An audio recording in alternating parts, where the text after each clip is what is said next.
Hello, and welcome to another session on using Blender for video editing.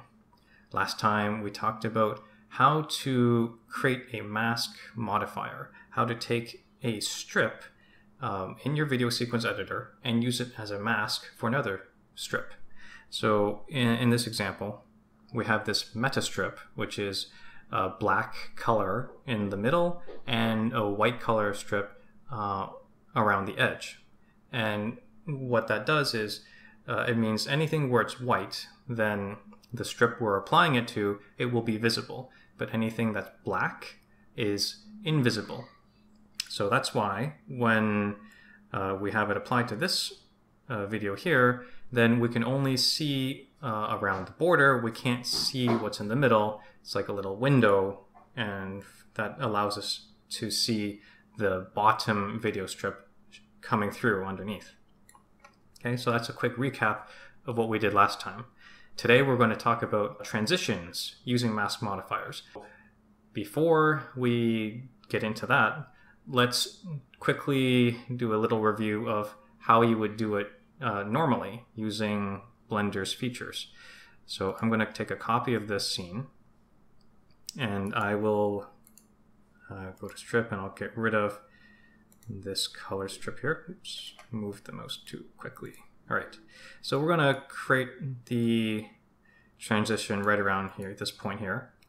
So that means I need to take this is going to be the second video that it transitions to, so I need to cut and get rid of everything before that. And over here, the first strip, cut and delete that. So now we have this overlapping area. That's where the transition will happen. Select them both using the Shift key. Add effect strip, gamma cross. Jump back and hit the play button. And there you go. That's a basic gamma cross, and that's what we are going to recreate right now. So I will stop that and delete that. So we're back to here, and you know what? Let me reset a few things. So I'm going to delete that, and I'll get rid of this. Don't mind me. Okay, so we're back to here. All right. So step one is to create the strip that you will use as the mask modifier. And again, we'll be using a color strip. So add effect strip, color strip. And now the idea is that just like with the gamma cross we just did, we're going to fade in the second video. And when it comes to masks, when it's black, then it's not visible. And when it's white, it's fully visible. So really what we need to do is animate the color property of this color strip to go from black to white. And you can do that. You can animate a color in a color strip. So we just need to go down here right now. We're already at this first frame of this color strip. And I can right click and say insert keyframe. So there we go. Now it's got a little yellow border there to show that it has a keyframe at that point. I'll hit the page up key to jump to the end. Now I'm going to click here, bring it up to white, and I'll just press the I key this time to set the keyframe. So now it's yellow. Go over here, switch this to the graph editor, and we can see we've got this curved transition. I don't want that. I'm going to change that interpolation to linear.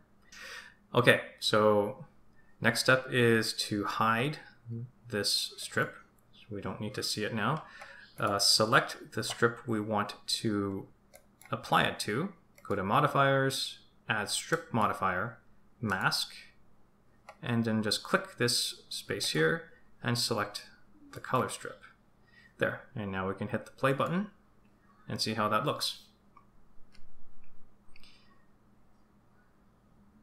Okay, and so there you go. That's like a basic transition right there, fade in. A few things to take away here is first of all, we didn't have to do any cutting of the video strips, right? Like we didn't have to cut the first video strip over here and cut the second one over here.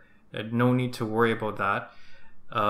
We just need to put the mask strip where we want the transition to happen and animate it there.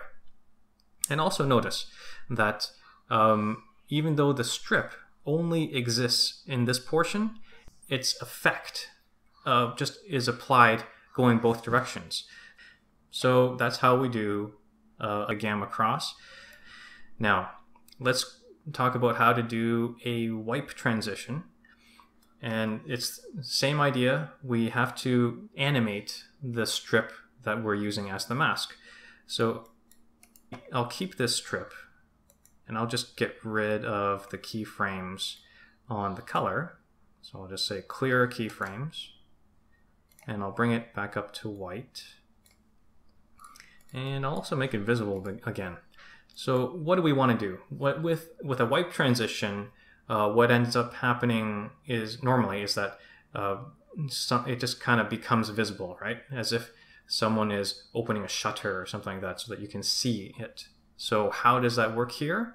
Well, all we need to do is just move the white part, and we can do that easily with image offset.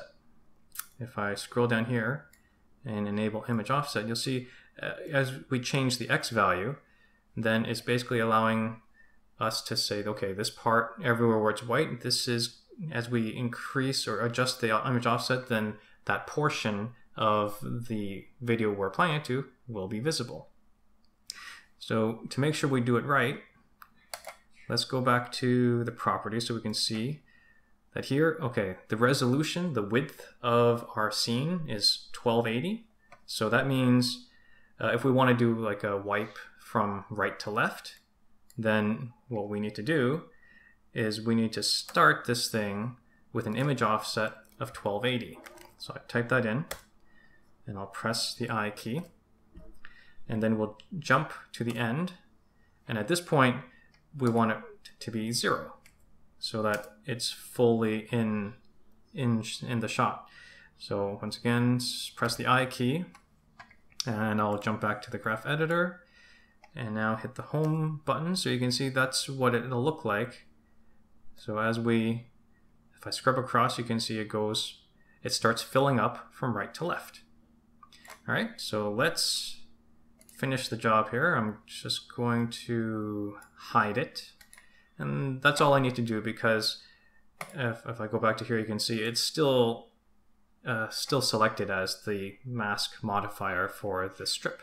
So I can hit the play button now, and we'll see that it'll do the transition just as we expect, and it'll be the same thing as doing a normal wipe transition with the built-in effects in Blender. And that's it for today. Just taking this a step at a time. So we started off last time introducing the mask modifier. Now we're looking at how we can animate the mask to create the same transitions that we already have in Blender. Next time, we're going to talk about how to create a custom transition, something that Blender doesn't have out of the box. So hopefully you're excited to see that.